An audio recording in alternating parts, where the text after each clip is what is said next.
नमस्कार जय Jagannath Shri education Odia YouTube channel को आपण मानक समस्त को स्वागत।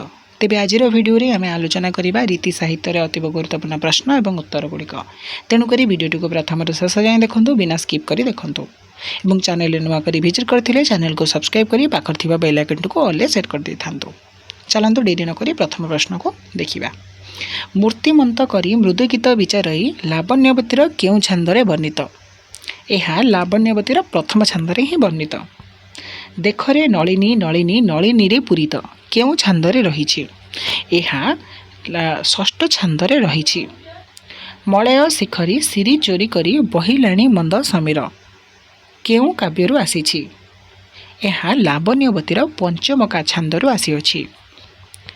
अहि मकर तापनासे शोभा सारस चक्रे लावण्यवतीर केउ छंदरु आसीछि। एही पंक्तिटी लावण्यवतीर षष्ठ छंदरु आसीछि। मिथ्या ग्रंथ प्रबंधेन मनोहरती जा भृष्यं केउ ग्रंथरे कुहा जाइछि।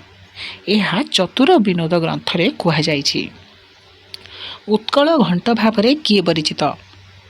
उत्कल घंट भावरे जदुमणि महापात्र परिचित। कवि सूर्य सदानंदंकर गुरु किए थिले। कवि सूर्य सदानंदंकर गुरु बाबाजी श्री किशोर दास थिले। प्रेम कल्पलता काव्यर कवि किए। प्रेम कल्पलता काव्यर कवि सदानंद कवि सूर्य ब्रह्मा। चैतन्य विलास केउ धरणर ग्रंथ। चैतन्य विलास हेउछि चैतन्यंक जीवन चरित संबंधी ग्रंथ। कवि सूर्य बलदेव रथंक जन्म और मृत्यु केबे।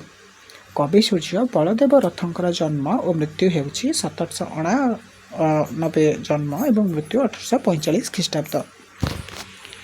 केउ राजांक द्वारा कवि सूर्य उपाधि बलदेव को प्रदान करा जायथिला। जलंधरर राजा रामचंद्र छोटरायଙ୍କ द्वारा कवि सूर्य उपाधि बलदेव को प्रदान करा जायथिला।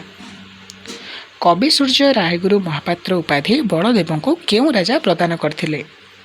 कवि सूर्य रायगुरु महापात्र उपाधि बलदेव को गजपति मुकुंद देव प्रदान करथिले। बलदेव रथंक चंद्रकला काव्य को उपेन्द्र भंजक केउ काव्यरु गृहीत करिसंती।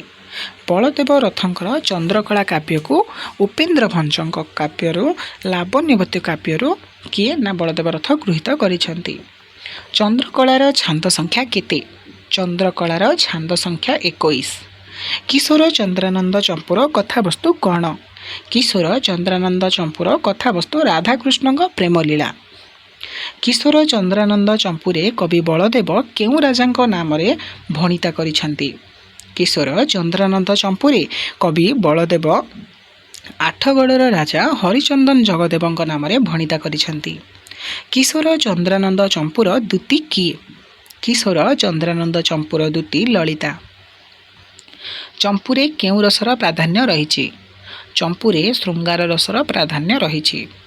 बलदेव रथंक हास्य कल्लोल केउ धरणर रचना ओ भाषा कौन थिला। बलदेव रथंकर हास्य कल्लोल हेउछि गद्य पद्य मिश्रित एक रचना जार भाषा ओडिया एवं संस्कृत थिला। कविता कल्लोलिनी चौतीसा कहार रचना। कविता कल्लोलिनी चौतीसा बलदेव रथंक रचना। केउथिरे कवि दीनकृष्णଙ୍କ जीवनी संपर्क रे आलोचना रही। रस कल्लोल रे कवि दीनकृष्णଙ୍କର जीवनी संपर्क रे आलोचना रही अछि। पुरुषोत्तम जारवास नाम ताहार कृष्णदास जाति रे अटई करण पंडित विवेक सुजान दीनकृष्णଙ୍କ संपर्क रे किए कहिसंती। दीनकृष्ण संपर्क रे एहाको रामदास कहिसंती। मथुरा मंगला और रस कल्लोलर विषय वस्तु रे पार्थक्य नाही बोली किए कहिसंती। मथुरा मंगल और रसकल्लोलर विषय वस्तु रे पार्थक्य नाही बोली एहाको सुरेंद्र महाराणा तांकर ओडिया साहित्य इतिहास रे दर्शाइछंती। किए प्रथमे रसकल्लोल काव्यर शुद्ध संस्करण प्रकाश करथिले। आर्तवल्लभ महांती प्रथमे रसकल्लोल काव्यर शुद्ध संस्करण प्रकाश करथिले। भल गहन खमण खोलारे पाइब हणा एही पदटी काहार रचना। यह हेउछि जदुमणि महापात्रंकर रचना। क्षमा करिबो पिला माने टिके देखा जीवनी तो मु कहूछि तुमे सुनी थाओ। रसकल्लोल काव्यर अनुक्रमे उपेन्द्र भंजक केउ काव्यिक सृष्टि करिसंती। रसकल्लोल काव्यर अनुक्रम उपेन्द्र भंज कला कौतुक काव्य को सृष्टि करिसंती। କାହିଁକି ମୋତେ ସଂସାର ଲଟ ମଧ୍ୟରେ ପ୍ରଭୁ କଲ ସଂଘଟ କିଙ୍କେ ନକଲ ଚରଣ ପଦ୍ମ କୁସୁମ ଲିଟ ହେ। ଏହି ପଦଟି କେଉଁ କାବ୍ୟର? ଏହି ପଦଟି ରସକଲ୍ଲୋଳ କାବ୍ୟର। ତୁମ୍ଭଙ୍କୁ ନାହିଁ ମୋର ଡର ମୋ ପ୍ରଭୁ ବଳେ ବଳିଆର ଜଗତ ସୃଷ୍ଟିଆନ ହେଲେ ପିତମ ଆନକୁ ନ ବୋଲେ। ଦୀନକୃଷ୍ଣଙ୍କ ଏହି କ'ଣ ଏଟା ସ୍ପଷ୍ଟୋକ୍ତି କେଉଁଥିରେ ବର୍ଣ୍ଣିତ? ଏହା ତାଙ୍କର ଆର୍ତ୍ତତ୍ରାଣ ଚଉତିଶାରେ ବର୍ଣ୍ଣିତ।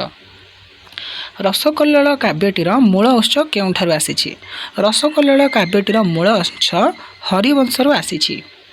ଅଭିମନ୍ୟୁ ସାମନ୍ତ ସିଂହାରଙ୍କର ଜନ୍ମ ଓ ଲଗ୍ନ କେଉଁ କାବ୍ୟ ଅନୁକରଣରେ ସ୍ଥିର କରାଯାଇଛି?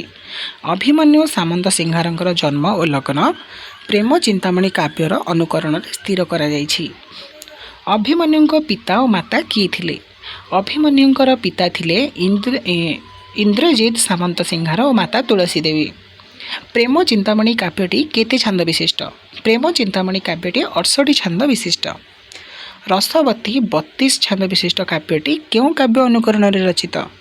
ରସବତୀ କାବ୍ୟଟି ଲାବଣ୍ୟବତୀ କାବ୍ୟର ଅନୁକରଣରେ ରଚିତ। ବିଦଗ୍ଧ ଚିନ୍ତାମଣି ଗ୍ରନ୍ଥାରମ୍ଭରେ କେଉଁ ଦେବତାଙ୍କ ସ୍ତୁତି ବନ୍ଦନା କରିଛନ୍ତି? ବିଦଗ୍ଧ ଚିନ୍ତାମଣିର ଗ୍ରନ୍ଥ ଆରମ୍ଭରେ ଅଭିମନ୍ୟୁ ସାମନ୍ତ ସିଂହାର ରାଧାକୃଷ୍ଣଙ୍କର ସ୍ତୁତି ବନ୍ଦନା କରିଛନ୍ତି। ବିଦଗ୍ଧ ଚିନ୍ତାମଣିର କେଉଁ ଛାନ୍ଦରେ ଅଳଙ୍କାର ବର୍ଣ୍ଣନାର ବହୁଳତା ଦେଖିବାକୁ ମିଳେ? ବିଦଗ୍ଧ ଚିନ୍ତାମଣିର 34 ଏବଂ 35ତମ ଛାନ୍ଦରେ ଅଳଙ୍କାର ବର୍ଣ୍ଣନାର ବହୁଳତା ଦେଖିବାକୁ ମିଳେ।